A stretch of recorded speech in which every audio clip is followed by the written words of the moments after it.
Adgraphics. Thank you for inviting us to be part of your training event.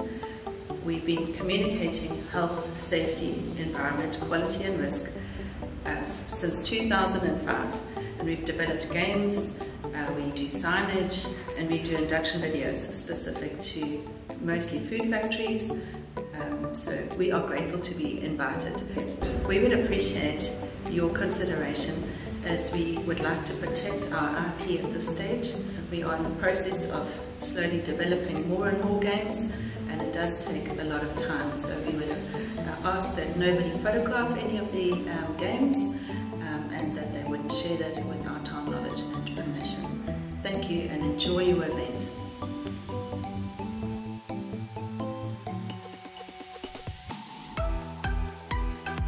This is part of the SPILS event equipment.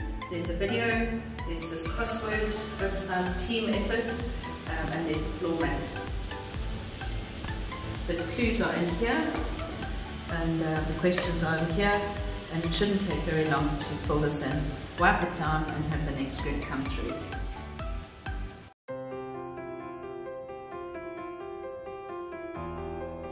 Hi, this is the SPILS game. So you need a broom from your site out of your spill kit. You have liquid and this spade. And then what happens is you have two players in one team. Their objective is to make the least amount of spillage possible. It's very hard for people to resist giving it a good whack, but the more they do that, the more penalties they're going to get. And in reality, spills are possibly inevitable, but the amount of damage it does just escalates the bigger the spill is. So the training on this game is that two people, well, how it works is that two people are opposite each other. One has a broom on the other side and they have to knock it over, but the objective is to make the smallest amount of spill possible. The inclination is that people will want to hit things hard and they end up with a bigger penalty or fine, in this case, for the wider the spill goes.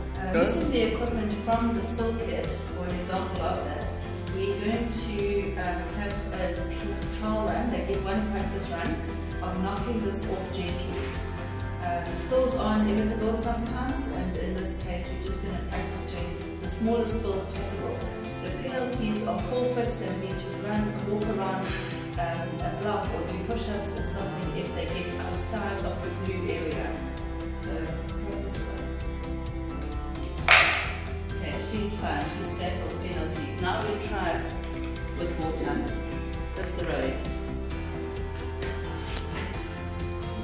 Yeah.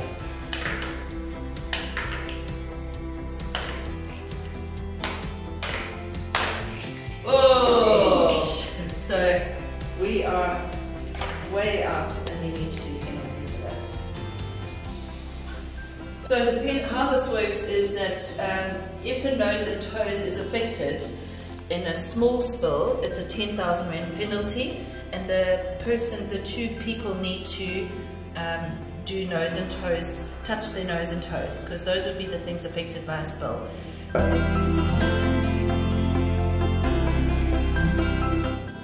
Broader spillage would be the tortoise, that would affect your land, and that's 10 million Rand. Tilapia would be the next level that's affected, of a 100,000 Rand penalty for damages to the rivers. So the penalty is the next area affected would be represented by the tortoise, which would be your environment, the land, all the land around the site, and that would be 10 million Rands penalties.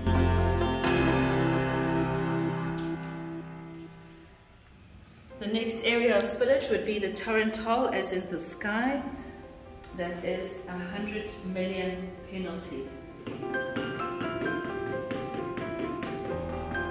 So if a spillage does go all the way to the ocean, to the turtles, the damages and penalties could exceed R1 billion and ultimately end up shutting the company.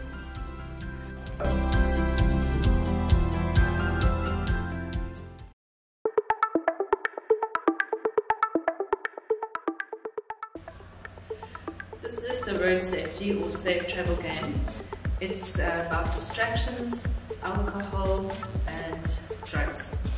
So the idea is that a person would leave home safely, would journey and experience many distractions. We offer 6, and they would need to take at least 3 of those and apply them, and then they take a turn at the end of the day, sample some drugs or alcohol, and then navigate to get home safely, or as safely as they can.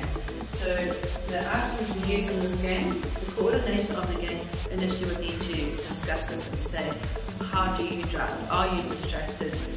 Do you drink en route home sometimes? And then the goal is to experience that. So the classes, as they start the event, they would need to step onto the start button on the game. They would get handed their first item, which would be these red sunglasses. They have designs in them. One is for navigation, so that looks like a Google Maps on that lens. And then on the other lens would be the alcohol experience. So because there were no glasses like this available, we've created some, but in future we do have some that are waiting in Germany to come. So next time we play this game, we'll be able to do it properly. But in the meantime, what they do is put the glasses on and hold one hand in front of the experience they are not having at the time. Right, so you've got 6 options. Which one would you start with? Which 3 are you likely to use on a daily basis? Definitely cell phone, definitely lipstick, something to drink. Alright, so you are distracted, looking for navigation, and you need to walk between the yellow lines, and I'll hand you one at a time. Okay. Right, which one do you do first? Lipstick, cool. And hold one hand over the blue one with the alcohol, so you can see it, that's it.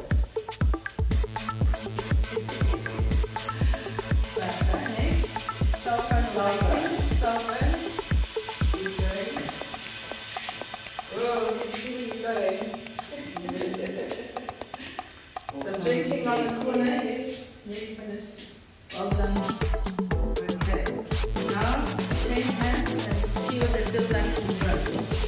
Okay, the bottom.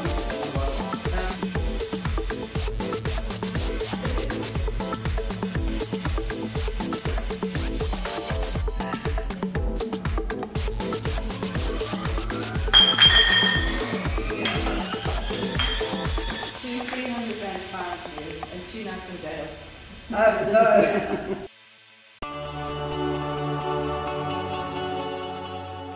Moving vehicles is a big hazard on sites. So we've created this game that gives people an experience as a pedestrian and a forklift driver, or both. The objective is to get back to your base, or your office, without crossing demarcated lines. The yellow areas are, as you cross over a yellow area, then you are either injured or you have a fatality. So how this is played, either by 4 or 8, the pedestrians go on the outer ring of the property, of the factory, and the vehicles go on the inside, and you get a turn each to go from home base, your matching corresponding colour, back to home. And whoever does that is obviously the winner. So if you're coordinating this game, you would give each player their respective pedestrian or forklift. They're a team, or that could be one player. They would then flick in the direction that the arrow goes in, that's home base, and they would have to stay within the lines.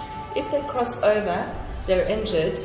If the disc lands up fully over the yellow line, they are dead and they're out of the game. The same applies to the vehicle. If the vehicle is flicked and it goes over the yellow line, it has been damaged, so that's destruction of property. But if it ends up being flicked right over a yellow line, that vehicle is a write-off, and then they're out the game. So they miss a turn if they go onto a yellow line. If they go through the yellow line, they're out the game. Here I am heading through the SHERQ department. Oh, I'm out the game already.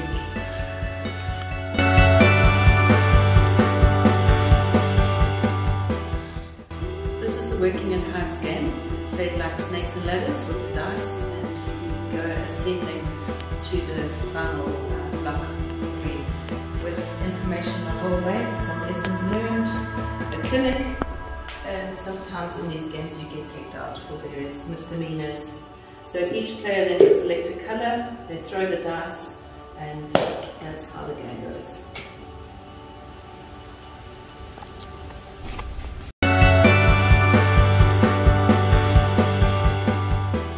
The machine game is about lotto and 0 injuries. So you throw the dice and move around the board. There's a sneaky little one that often catches people, about ignoring the procedures and getting the maximum sanction of being dismissed from sight, as in the board. This game can be played using these discs as tokens with dice, or you can use the big cones as well.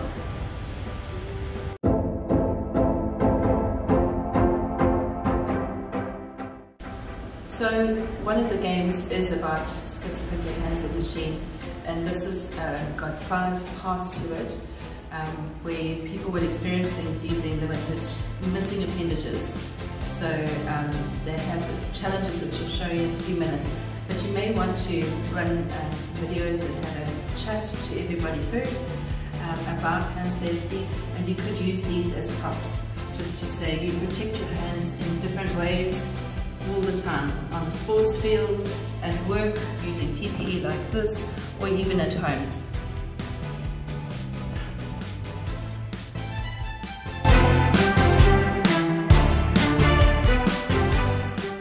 This is one of the challenges, to move items with lacking fingers.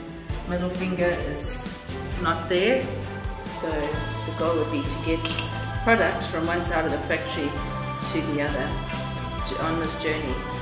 This is a fun, colourful one, but there is also this challenge. The box is not here right now, it's being used for measurements, but the goal there is that the person would try and get around the circuit without beeping. So this is a reminder about lotto. Actually, the conversation on this one is that it's virtually impossible to beat this machine, and we should never try and beat a machine. We always need to apply the lotto procedures.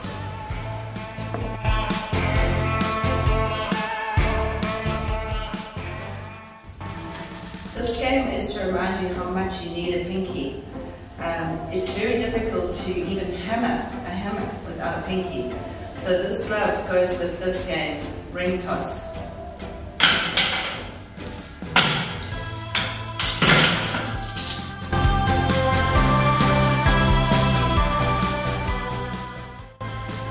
Right, this one is a challenge to have no first finger, pointer. The person gets offered their most comfortable or favourite shoes. Is it comfort wear, sportswear or workwear? They would pick one, let's say sportswear, and there's a tacky trainer, and then they need to thread it as quickly as they can within a time frame. Quite difficult with one hand.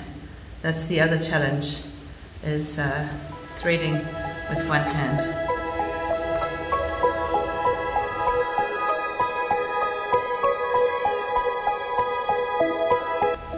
Again, a similar challenge would be to have 2 people competing against each other for a minute, and they each get a string or 2, and they get 2 threads, just using one hand without a first finger.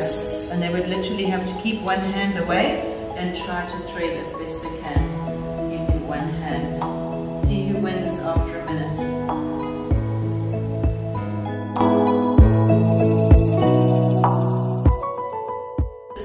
Tool for explaining lotto and the breadth of what it's all about. People often presume that lotto is just related to electricity.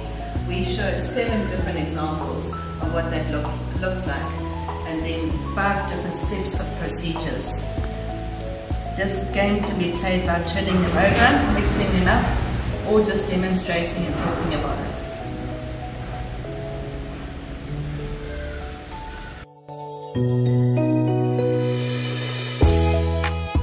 On this one is to again have a challenge with one missing finger. It's there, and put my name.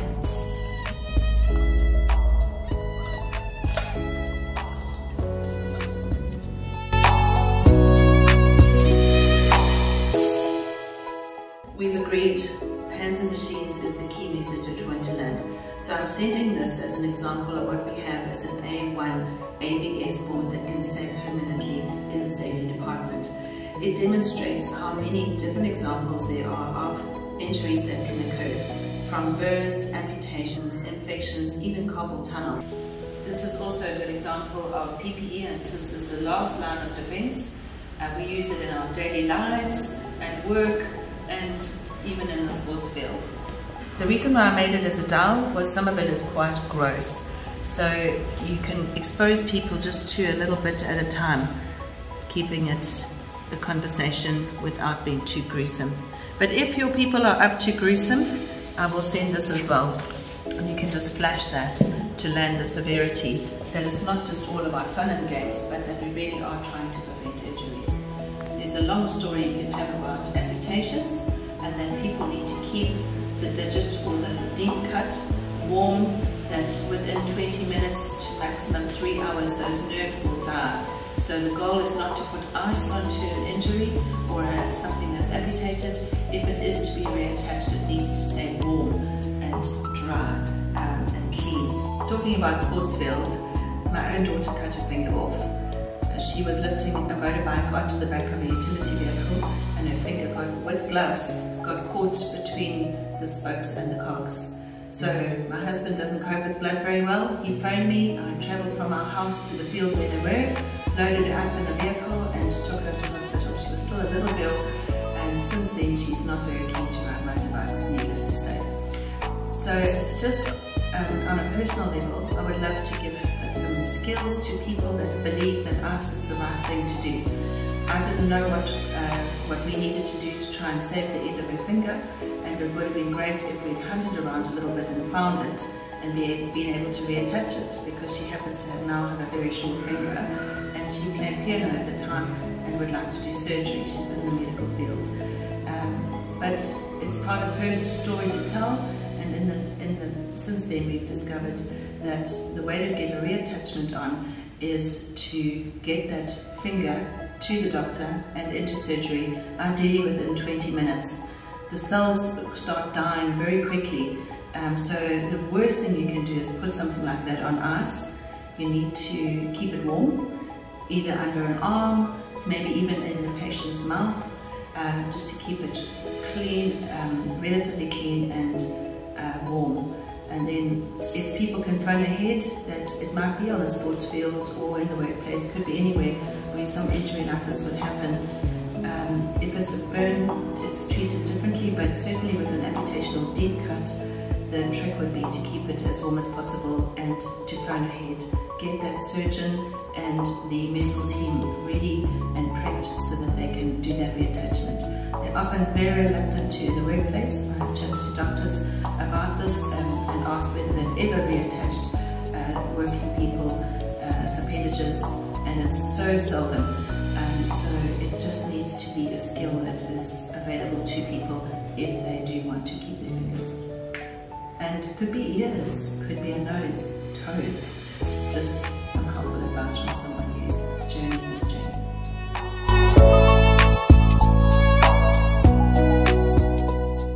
This is an extremely popular game in South Africa called Rubber.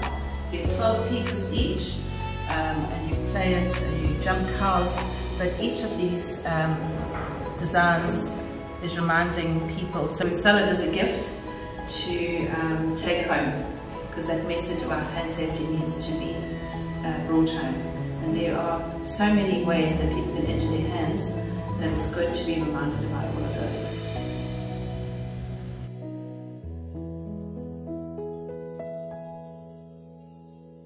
In summary, as most factories will state, these 10 tools don't come with spare parts.